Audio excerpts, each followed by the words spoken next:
By Bill Kimm, as told to Jennifer Clapton. Food has always had a certain power over me. I eat when I'm stressed. I eat when I'm sad. I eat when I'm bored. I eat because something tastes good or smells great. I eat because others are eating. I eat when food is placed in front of me. I eat when I cook. I eat because the clock says it's time for a meal. I just eat too much food. As an adult, I have often felt powerless to control my eating in the face of what has seemed like my slowing metabolism and growing appetite. I put on weight throughout my 20s and was extremely obese by my 30s. At 41, with a diet and exercise plan, I did lose 100 pounds. It was the hardest thing I've ever done. Now, 4 years later, I've gained half of it back. When I heard about intermittent fasting a few months ago, I was intrigued. My relationship with food has long felt so unhealthy that it seemed impossible to think I could go a few hours without eating, much less an entire day. But I do love a challenge. So, I decided to try it for a month.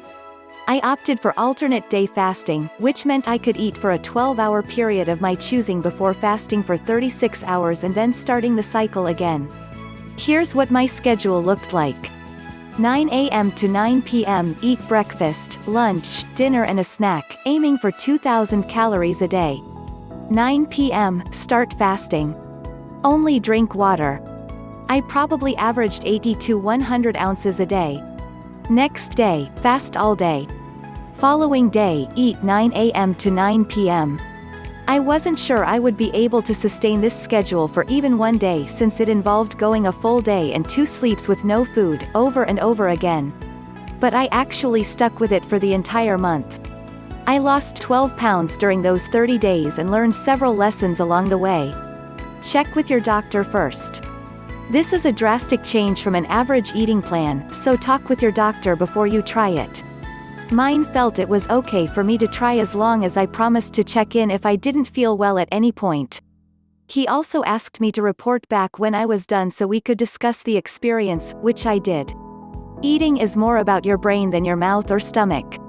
The most common question I got from friends, family, and coworkers was, "What's it like going a day without food?"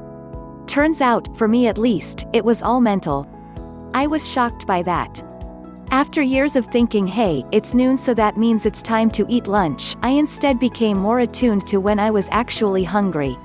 In the process, I learned that I'm hungry less often than I thought. I can be disciplined about food. The first 2 weeks, I stuck to my plan exactly and didn't indulge, even when my body felt like it wanted to eat more. For me, this was an easier diet than counting calories and logging all my food. It also eliminated the internal negotiations I do with myself about how much I'm going to eat and when. This meal plan was very black and white. I was either eating one day or I wasn't. Once I declared that, there was no debating with myself. Now, I wasn't quite as disciplined with my food choices the 3rd and 4th week. I did eat in a restaurant while traveling with my family and then on a date with my wife. But I never once broke my fast. Fasting did affect my sleep. Falling asleep and staying asleep with strong hunger pains was very difficult some nights. Several times I did wake up wanting food. I kept water by my bed and most of the time, a sip of water helped the feeling pass. There were a few nights where it took everything inside of me not to grab a snack. But I never did. Poop changes.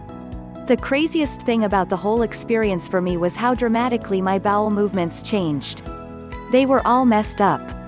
I constantly felt like I had to go, but most of the time I didn't. The consistency changed, and the amount reduced significantly. The changes were mostly fascinating but occasionally were a little bothersome. Overall, my body felt good. In the end, I didn't feel like I put my body through a lot. I still had energy to work out and never felt lightheaded or tired on fasting days, even while exercising. All in all, I was pretty impressed by myself, not only because I did it, but because the whole process wasn't as difficult as I thought it would be. Fasting isn't for everyone. We all have different relationships with food, so I guess it makes sense that holds true for fasting too. My cousin tried it and quit the first weekend when friends came over to watch football. My wife also joined me in this experiment for 3 weeks. She lost 13.5 pounds but did not enjoy it at all. She has always been a more managed and measured eater than I am, but with this schedule she felt very hungry a lot and didn't like that at all. I finished this experiment a couple of months ago, and while I have no plans to do this again long term, I do now occasionally reduce the amount of food I eat on any given day or fast for a half to a whole day. Truthfully, I'm still trying to find a happy balance. But I have learned that I have more power over food than I used to think. In fact, it's really not about the food at all. It's about my relationship with food, and for the first time in my life, I think I'm actually in the process of repairing that.